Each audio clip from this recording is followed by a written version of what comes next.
Okay, so here we come back with our first lecture. काफ़ी time बाद.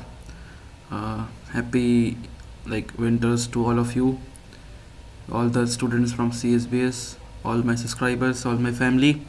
So we'll study this. In this lecture, we'll study about usability design in software application. UDSA, you can say. And in this lecture we'll study unit 1, basically, that is introduction to centered user centric design.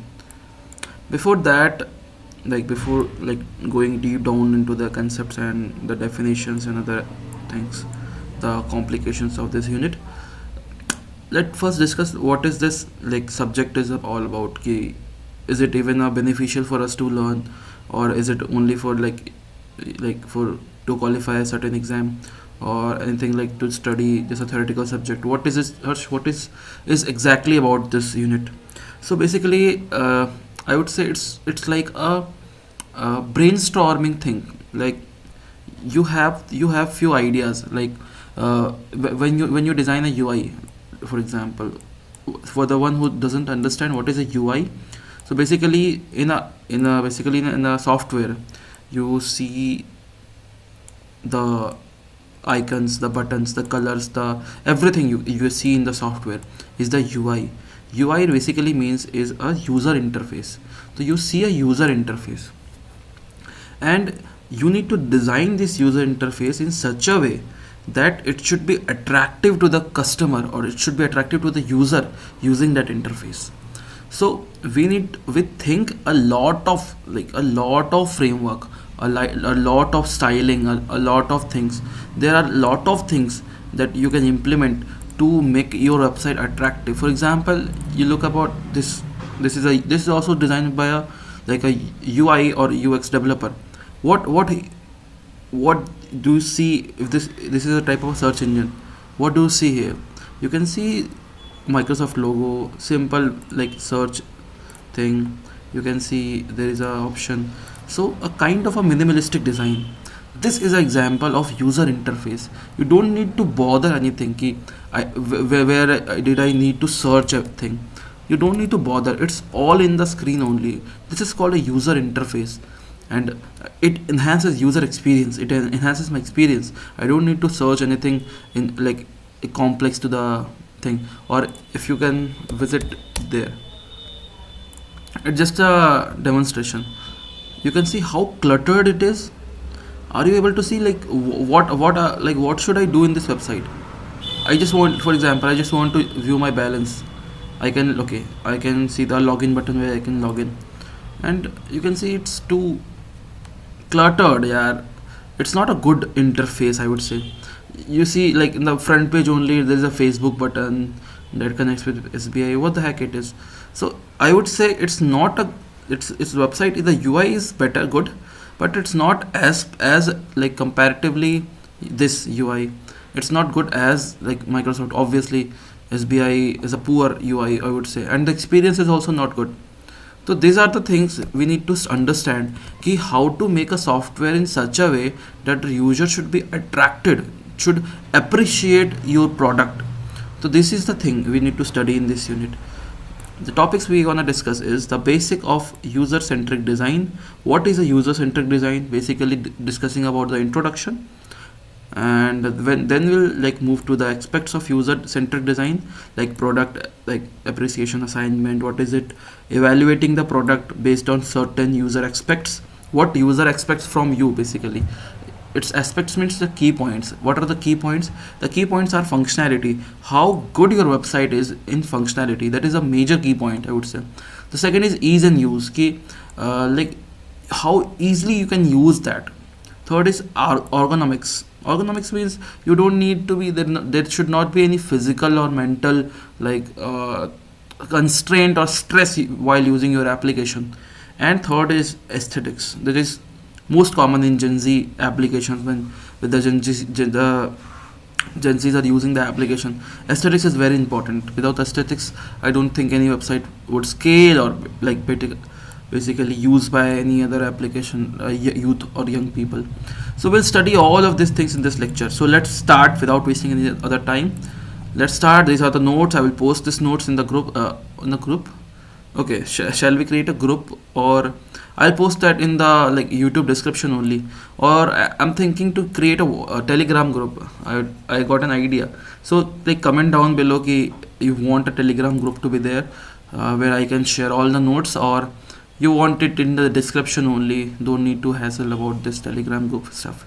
Okay, so let's start. The first is the introduction to user centric design. I have like very well discussed about you the what is user centric design or UCD.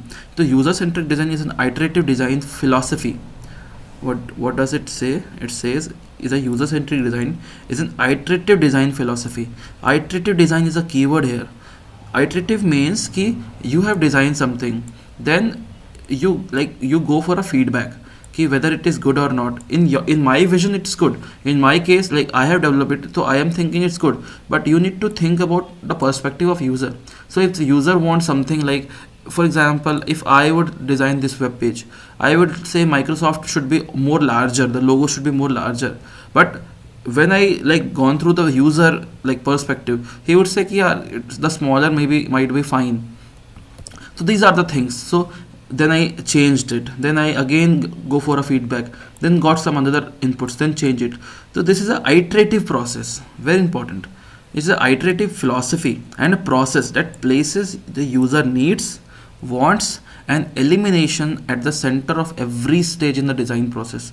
So it's like a design process with an iterative design philosophy that basically acts like this. So instead of requiring users to adapt the product, instead of the user to adapt the product, UCD forces the product to be designed in such a manner that the user should easily use that. It should be highly be usable, accessible, and provide a degree of user satisfaction. This is basically the main objective or the main goal of UCD, creating products in such a high scalable product, such a high like accessible product with a high degree of user satisfaction. This is the main basics and main primary goal of UCD. The second thing is what is like how the UCD process has been designed. Harsh, can you tell me more in depth about it? Okay, if in exam I need to like write about UCD, so what should I do? Like what should I write? It's all about the definition thing. Yeah, it sounds good. Okay, definition. I remember the definition, but how should I like write in exam? That is the main thing. So in exams you need to like construct your own definition about UCD, and you need to mention it's a iterative design philosophy and a primary goal to create products. Okay, then you need to like do the basic thing. Okay? What is this like process consist of? So UCD is not a single step but a multi-stage iterative loop. So what are the stages? What are the core processes? So the first is the understanding the context to use. What is the context? Basically, what like identify your target user, whom for you are making this project. Identify the target user based on their skills, demographics, experience, etc.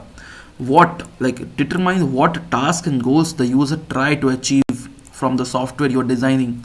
And the third is where, like analyze the environment like social, physical and technical in which product, like your product will be used in which environment. That is also important. And how are you gonna like research about all these things, find out all these things? These are using few methods, like you can take interviews from the user, you can like do observation, random observation, you can do surveys. So these are the like with these all the steps you can create a persona. We have discussed in design thinking process, you need to design a persona of the user. Like you need to think of what a fictional user, a user that doesn't exist, but a user with like their financial status, their like the using the everything that you can imagine, and you need to make your product capable to enough that that user, the fictional user or the persona of the user must be using that must create a pull to use your application. That is the main thing, to understand the context, how to use. That is the thing, the who, what and where are used, and these are the methods that are being used.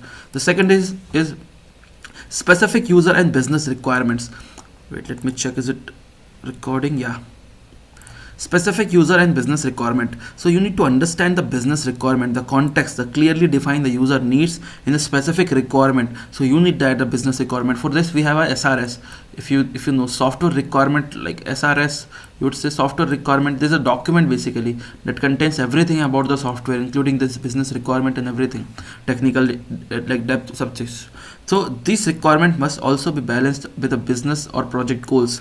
For example, a user requirement might be I need to quickly check my account balance. So while a balance requirement is the process must be secure. So what does this mean, Harsh? So basically, for example, let's suppose you have two users. I think you understand it, but let me explain this one more. So you have two users. This is one user one and this is user two. So the user one must have a requirement to I need to check the balance. So you need a button to check the balance. But the user two needs key. I don't need a button there to check my balance. I just need the complete process to be more secure. So the security is the main concern of user 2, and like the comfortability, or you can say to check the balance is a main thing for user 1. So you need to understand the business requirement. You can't do anything adaptively with your like thoughts and with your decisions. You need to think about the user and the business requirement. The third thing is design and create solutions. Like in this phase moves as an abstract idea to concentrate solution. Like information architect, you can make a wireframe. Wireframe is designing in such a way like it should look how the software must look in the future. Anything. The prototype it's not the complete application, but it's like a interactive model where you can interact how the like software will gonna look in future when it's developed. Fourth thing is to evaluate the design against requirements. You need to evaluate also. It's a most critical part. You have developed some prototype, so you need to evaluate to the actual user. So the user will give you a feedback, and that you can implement in the software to develop more or to make some changes. This is also known as agile strategy, like doing things with feedback and prototyping. This is also known as agile strategy. So it's a critical phase method. Like you can use testing. User are asked to perform a task with the prototype. Designers observe the behavior, success rate, feedback, etc. for this. So like these are the designs basically used by the users, you can say. The fifth stage is iterate. Iterate means basically using regular evaluation feedback from the user to fix and improve the design process. So like the first stage is with the design, then evaluate, then refine. Refine is the taking feedback and refining the existing product, existing solution, I would say. Okay, so these are the things basically. These are the, I would say, the core principles, the core processes of UCD. And this is this is basically a diagram. You can see. You can also make it in the exam. So this is basically a diagram for user-centric approach. And the second, let's move to the second topic. We have completed this. Let's move to the aspect of user-centric design, and let's go. So aspects of user-centric design: product appreciation and evaluation. Okay, product appreciation and evaluation and user-centric design, the aspects. So like I would say this unit is focusing on UCD principles to analyze a existing product. Means you need to analyze on the existing product, and you need to analyze critically. Basically, if you have an existing product, what are the UCD principles you are gonna use in this existing product? You need to find out the existing product. That is known as critic analysis. So what is product appreciation assignment? What is it? A product appreciation assignment is a practical exercise where you select existing software or application, performs a deep and critical analysis of its design from the user's perspective. Let me explain it. So you have a website known as ChatGPT, I would say. Let's have a website, ChatGPT. You can see basically the UI of it. You can see. And if let's make a website Airbnb. If it might open, you can see the website here. So imagine if this would be the ChatGPT. Where should I write the prompt? Where should I write the thing I need to search? No, there is nothing to write, I'm confused. This is the thing, this is the thing that you need to think of. Okay, if I am a user using chat gpt, I need directly a thing where I can type the thing, I can type the prompt, I can like type anything that I want to search. But in this, it's too cluttered, it's too cluttered to understand. So these are the thing. In this product appreciation assignment is basically a practical exercise where you need to select an existing software that exists, and you need to like deeply critically understand what is its design, what is its basically on user perspective, okay, what are the problems this software can have. And you can, like, if you have identified, like this is existing software for example, and you have identified there is a few problems 1 2 3. For example, the problem might be the change in the color. The ChatGPT has only white color background, so it's difficult for the user who are like working at night to use that ChatGPT. So you can, what you can do, you can like the solution might be key, you can like use the website in dark mode. So you can implement this dark mode feature in a website, or you can suggest him to implement a dark mode. That would be better. So this type of thing, this is a practical appreciation assignment for like understanding the design from user's perspective. So it is a structural method to deconstruct a product. You are seeing the like the keywords used to deconstruct the product, construct not deconstruct, and evaluate how well it is serves and intended for the users. The analysis is based on the set of established usability and design principles. Okay, so what are the key aspects for evaluating a product? अब उस पे आते हैं कि what are basically the key aspects. How would you evaluate a product कि this product is good or bad? How will you evaluate that? So the first and the foremost principle is that functionality. The product, let it be the, let anything will be the UI, let anything will be the like dark mode front. That is the secondary thing. The first thing is why are you there in the website? What is your purpose? So your purpose needs to be solved. That is the functionality of the product must be there. Does the product feature set to do what you are supposed to do, what you want the product should be doing, that only. This is the most basic technical aspect of the evaluation. Explanation is that key, basically this is the definition. The explanation is that key, like the presence and correctness of the feature, it answers all the question, like can a user complete the task at all? Yes. If a search button does not returns the results what this website is, like if you have very good website, for example you have this website, and if the search doesn't give me a result, then what is it all about? It's nothing. So the functionality is that type of thing. This is a like basically a thing of the functionality. I think you all are smart, you obviously got to understand my point. So for his banking application, check balance, transfer money, these all the things must be working. So you can, like, if it comes in the examination, like what is evaluating a product, what are the key aspects, so you need to write this way.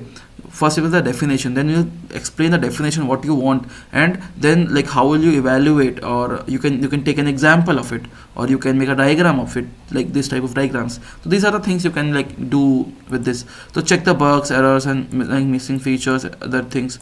Check the correctness and completion of the product. That is the thing for the functionality, na? How to evaluate the functionality. These are the things. The second thing is ease of use, that is usability. So how easy, efficient, and pleasantly you can use, or the target user can achieve their goals and using this product. This is basically the same thing I was explaining like before. What are the key components of usability? Learnability, like how easily you can learn how, like a new user, if a new user come to you. There is a basically experiment, a popular experiment, like give your software to your grandmother and see how easily she can use that.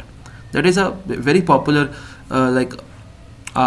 thing where if your grandmother can like access it, the website, she can use the website near about let's say 60% 70% also. That is a good UI. You have a good UI and functionality, that means you have made a very good like software. So first is learnability. If a new user comes to your like website or the software, how easy it for him to understand or to use it. Then this is efficiency. Once learned, how quickly he can like perform tasks. This is efficiency. Memorability, like over a period of time, अगर तुम्हारे पास like the user doesn't use your product, how easily they can re-establish proficiency. Like if I've used this like this PDF annotation software, and I left video like this using this software for a few months, and like again I just got here, how easily I can like use this. Error rate and satisfaction. Satisfaction is basically the aesthetics. Error rate is like how if you got some errors, how you can recover it from. So these are the few things you need to understand for usability purpose. These are the key components of usability. The third is ergonomics. So many of them are confused. What is ergonomics? So ergonomics are basically two types of, like first is cognitive and physical. Don't say it's cognitive, like don't say it physical and mental. Like not completely mental thing. It's cognitive and physical. So what is the definition of ergonomics? A science of designing the product to fit the user, minimizing physical and mental strain. For software, it's primarily cognitive ergonomics. Understand this. Ki the physical ergonomics is only for hardware products. Not only, I would say few software products also use some hardware components, but it's basically like majorly used in hardware thing, the physical ergonomics. But in the software, you use a cognitive ergonomics. Cognitive means say mental ergonomics. So Harsh, what is this all about? So it's about कि physical ergonomics is more of a hardware relevant for like mobile etc. On the mobile app, like the primary action button is submit or back, placed in the areas reachable to the thumb. This is a commonly example of ergonomics. I hope many of you did not understand this sentence, so let me explain it quickly. So what this sentence is called, this is the example of physical ergonomics. What this means is that you have a cell phone, okay, you have a cell phone, and you are a right-handed person. So like in major cases you'll hold a cell phone like this should be your hand, and you'll hold the cell phone like this. So the submit button and the back button should be placed in the right hand side of this phone, because that should be accessible by a right-handed person, but that should be accessible by your thumb. So that is the thing. The submit button, you see the submit button and other things are there in the like in this portion of the phone, so that it should be reachable by the thumb also. It's not the submit button must be there. Have you seen an application where the submit button is there? I hope you have not seen that type of application, and I hope you will not see. You don't need to see that. Okay, so like physically ergonomics, and the second thing is a cognitive ergonomics. It's about reducing the mental load. The design of good cognitive like ergonomics is feels intuitive. Reduce memory load. You don't need to remember things. The user don't need to remember information from one screen to next. A good checkout process keeps the like card visible, etc. The follow convention. The follow convention, like the app use a similar icon and layouts. A trash icon for a delete, a gear icon for like settings. These are the like traditional things. So you should maintain the consistency. For example, in one page you are using the color blue, and in other page you are using a color red, and in other page you are using a color pink. So these are not not consistent designing. So it's like creating a like sometimes of cognitive ergonomics like delay, not delay, like loss in like aesthetics, you can say. So like it should provide clarity. Is this language simple and direct? Everything you need to think about in the cognitive ergonomics. So how will you evaluate these things, like accessing the thinking effort required? These are the consistent things. Is it consistent or not? Is it logical? Does the app forces the user to think or remember so much? So how would you like evaluate whether all the application follow all this or not? So this is basically a diagram where you can think. So in this section is hard to reach or difficult zone. This is extending zone. This is a stretch zone. This is easily reachable zone. So with this is a mobile phone thumb zone map. You can use this. You can refer this. So based on this, you can like reduce or like considering all these points, you can reduce cognitive like ergonomics or like physical ergonomics. Keeping these things in the mind, you can design a software like that. The fourth thing is aesthetics. So what we have studied right now, the first thing was the functionality, easy to use. The third thing was the ergonomics, and the fourth thing is aesthetics. So you can see this answer is quite long. We have studied about evaluating product aspects, and we are like going there. Ergonomics we have completed this. Aesthetics is the last topic in this unit 1. So let's move there. Aesthetics. What this aesthetics all about? So a visual appeal, like appeal to beauty, the product interface. Basically, it's like how good your UI is looking. Nothing else. Like we have discussed plenty of about aesthetics. So aesthetics is not just a decoration. Understand? It's a functional component of the design. It builds trust. Like if you can see, let me explain. Go first, if it works.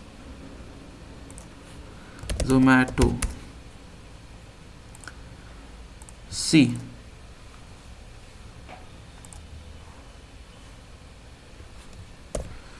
Big basket. SBI is a bank. So the bank needs trust. That's why it uses a blue color. Understand? Because blue color symbolizes trust. PayPal. PayPal uses a blue color because blue color like trust and security, says trust and security. Understand? Grofers is basically a food delivery application, so they want their food to be fresh. That's why they are using a green color. You can see freshness. So their food, their vegetables are fresh. That's why they are using a green color theme. Then like Blinkit is about quick delivery, so they want their application to be attractive as hell. Okay, so they're using basically they're using a combination of colors. Yellow means attractive, green means freshness. So like fresh and attractive products you can get on Blinkit. Then Zomato also same like Blinkit. Also Zomato needs a color that is visible, like properly visible to you, so you can see the website. It's a red themed website that is like understood by many people ki, like it is attractive, it should be attractive. Then this big basket, it's a grocery shopping app, so it must be green. You can see the theme is green. Similarly, so these are the things on aesthetics. You need to spend your brain in aesthetics. Your website should be clean, modern, professional looking interface, like inspire more trust, like confidence for the user to like to purchase from you. Communicate brand, like the visual styles, colors, imaginary, communicates brand's personality. What's his brand is all about. Enhances usability, like aesthetics in like affects user to be like you can like based on the user perspective product, you can make it more beautiful, you can make it more usable. Good aesthetics create a positive first impression to the user. How you will evaluate it? So the visual hierarchy does this, like the design use size, color, spacing guide. It's proper, should be like looking. How will you evaluate that? So you can use a color typography, like based on these things you can see visual hierarchies ki, are they going like good or not, like are the fonts are readable, or the color palettes are consistent, they're effectively good or not, good contrast are there is there or not, consistent, are we consistent in everything or not. So these type of things you can helps to evaluate you about the aesthetics part. So in this unit, like we have completed this unit successfully, and I hope you all like understood about this unit and this chapter. I have tried my best to like explain everything from like everything from scratch to the level. Also I have like explained you about how like you need to write your application, write your answers to the examination and other things. So hope it will be enough for you for the examination. In the next unit, in the next video, we'll study unit 2. Unit 2, I think unit 2 will study in the next video. So comment down if you like the video, and thank you for your time. Thank you. Have a nice day. Okay, bye.